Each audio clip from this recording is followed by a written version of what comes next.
અરે પપ્પા તમે? અરે બેટા કેવી છે તું?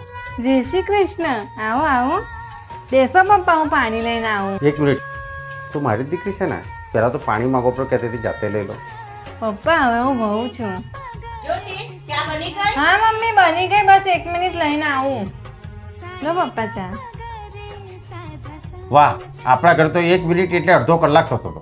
બેટા 2 મિનિટ બેસ, મારી જોડે બહુ દિવસ પછી આવ્યો છું. બસ 2 મિનિટ હું બધાને ચા આપીને આવું. બેટા આ ચા તે બનાવી છે? હા પપ્પા. અરે આ તો સાચેમાં સરસ બની છે. આપણા ઘર તો મેગી પણ યુટ્યુબ પર જોઈને બનાવતી હતી. પપ્પા અરે જ્યોતિ, મારો રૂમાલ ક્યાં છે? વોર્ડરોબમાં મૂક્યો છે નીચે. શું વાત છે? તને તો તારા જ કપડાં નતા મળતા ને? બેટા સાચું કહો, આ મારી છોકરી છે ને? હા, તમારી જ છોકરી છે.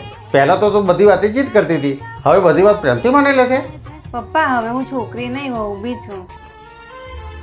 પપ્પા ખાવાનું ખાઈને જજો. લગ્ન પછી છોકરીઓ બદલાતી નથી, બસ પોતાની નવી જવાબદારીઓ નિભાવવા માટે વધુ મજબૂત બની જાય છે.